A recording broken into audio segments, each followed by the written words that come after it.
Nous voilà à l'acte 4 de Peer Gynt, au début duquel on entend le très célèbre « Au matin ».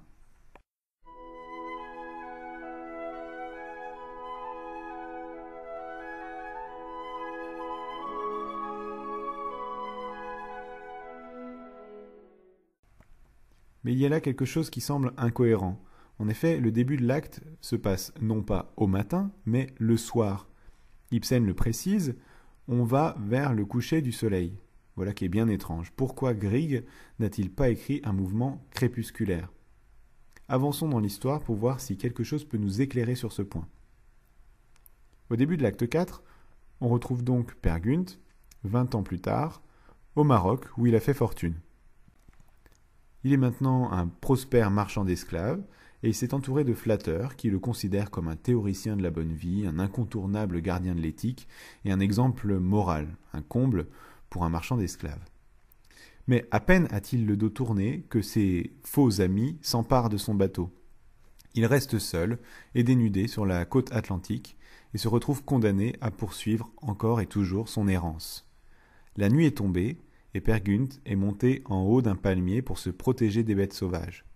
Il rumine sur ce qui vient de lui arriver et il cite une phrase qu'il identifie comme un passage des Saintes Écritures de la Bible.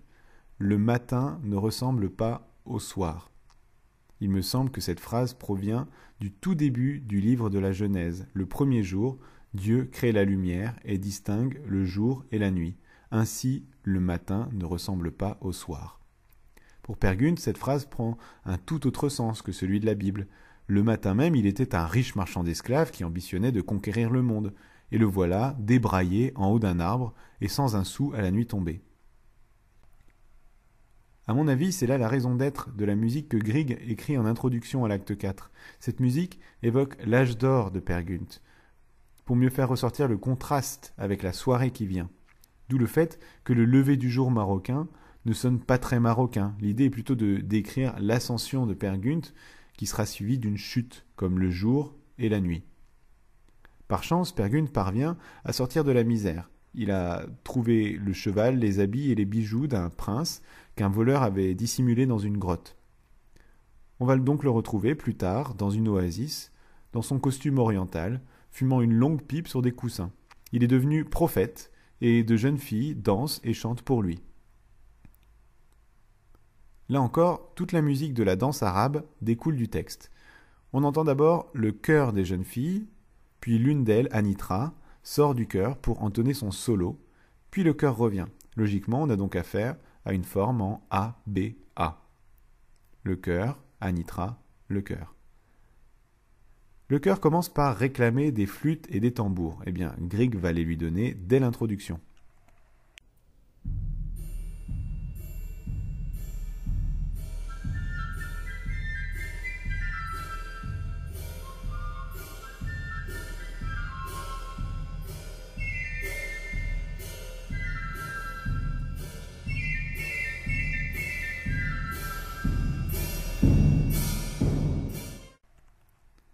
Tout de suite après, rentre le chœur qui chante « Le prophète est venu ».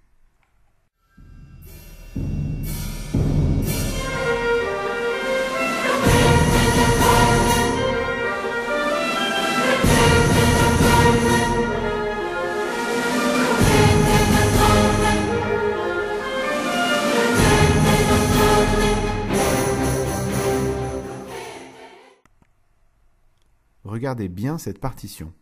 Même si vous ne savez pas lire les notes de musique, il y a ici quelque chose qui frappe graphiquement dans cette partition. Lorsque le chœur chante « Le prophète est venu », la partition dessine une forme de croix qui n'est pas sans évoquer un autre prophète.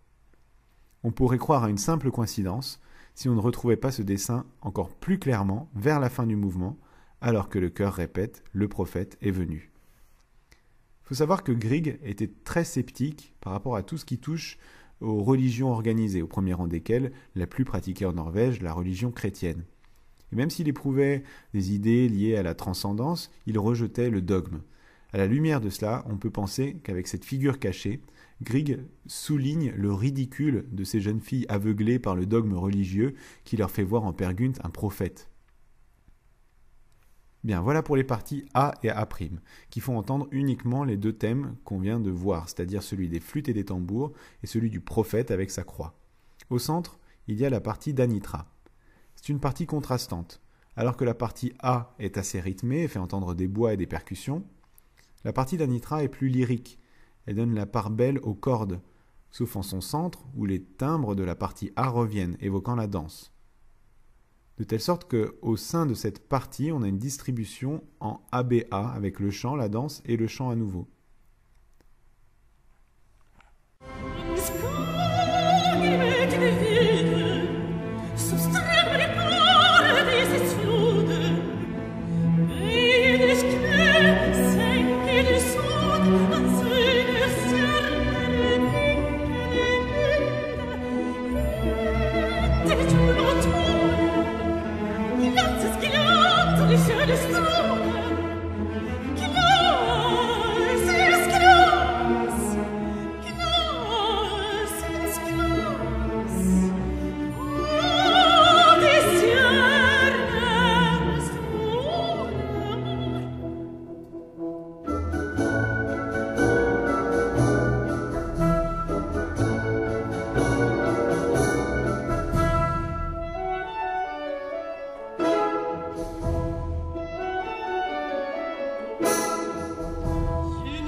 Dans la partie d'Anitra, il n'y a pas de croix dans la partition.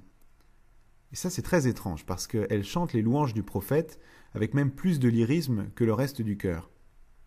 C'est que Anitra est plus maligne que ses consoeurs. Elle va jouer la crédule pour mieux s'emparer des richesses de Per Gynt et le laisser à nouveau seul et sans le sou. Et comme la musique ne ment pas, elle nous dévoile déjà les intentions d'Anitra. Le prochain épisode musical est justement celui de la danse d'Anitra, danse grâce à laquelle elle va séduire Per. On y retrouve les timbres qui caractérisaient ce personnage dans la danse arabe, donc les cordes, le triangle. Et la musique qui accompagne cette danse est là encore très évocatrice de cette beauté vénéneuse. Il s'agit d'une mazurka. La mazurka, c'est une danse à 3 temps, comme la valse, au tempo rapide, comme la valse, ce qui les rend difficiles à distinguer. On peut les différencier par leurs origines géographiques, puisque la mazurka est polonaise et la valse est viennoise, autrichienne.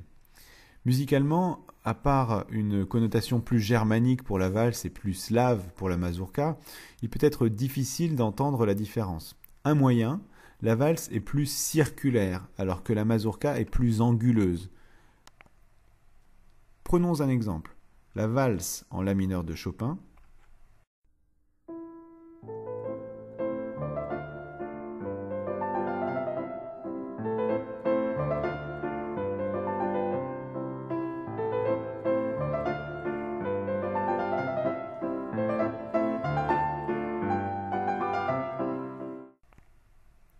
Et dans la même tonalité, une mazurka, toujours de Chopin.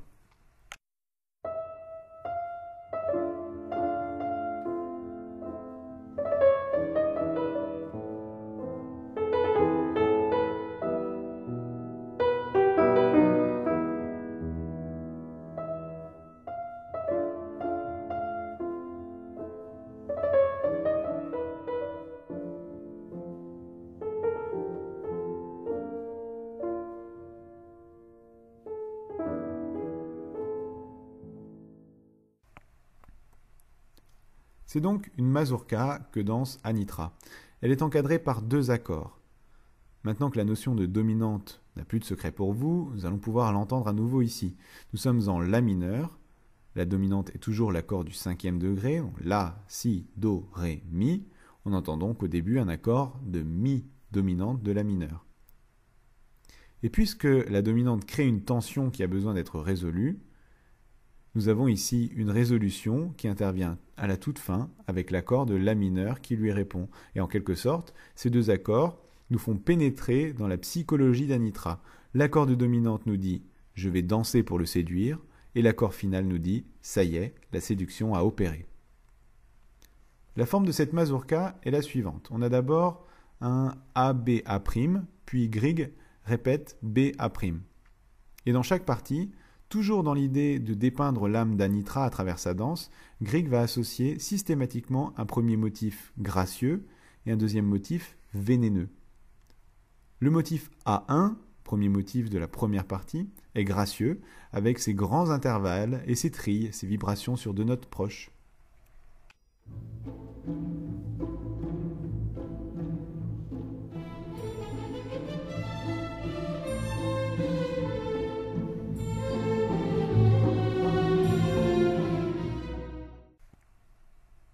Le motif A2, deuxième motif de la première partie, est le motif vénéneux. Il fait appel au pizzicato des cordes et il commence par une figure composée d'une note tenue alternant avec une descente chromatique. Et il termine par un retour en pizzicato du motif A1. Si je dis qu'il est vénéneux, c'est justement à cause de cette descente chromatique, descente qui nous tire vers le bas.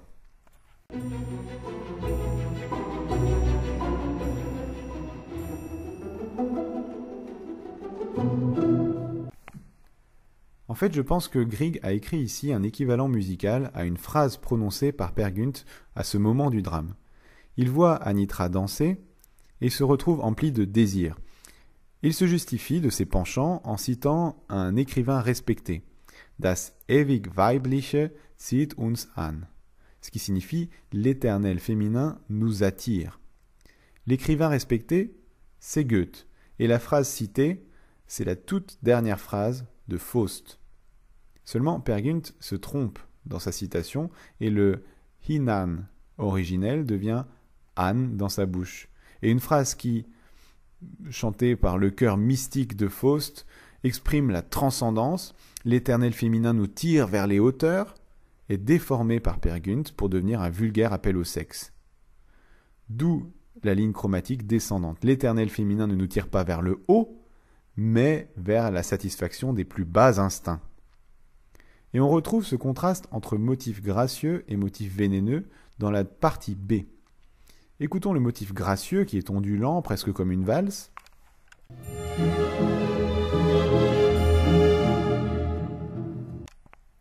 Et le motif vénéneux qui nous tire toujours vers le bas, comme dans la partie A, et en pizz, comme dans la partie A.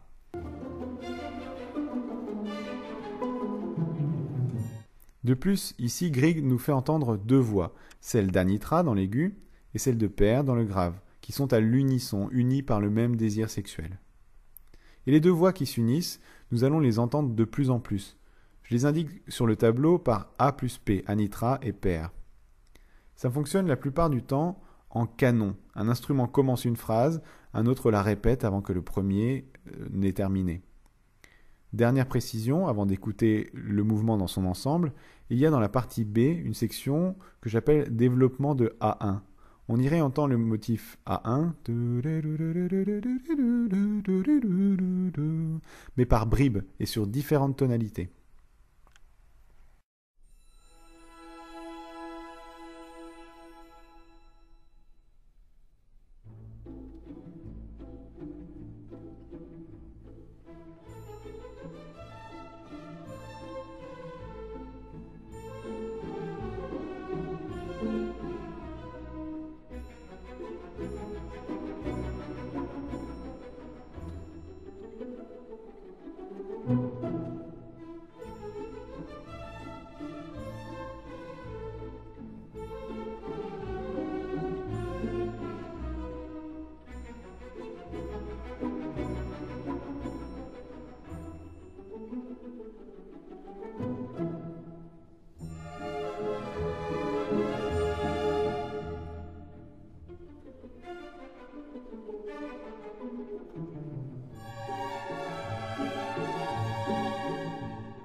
Comme prévu, Peer Gynt va tomber sous le charme d'Anitra suite à cette danse, ce qui va permettre à la belle jeune femme de s'enfuir avec tous ses biens. C'est alors que, seul dans son oasis, il a une vision. Celle que Peer Gynt entend du fin fond de son oasis, c'est Solveig, qui après toutes ces années, l'attend toujours dans sa cabane en Norvège et chante toujours sa chanson.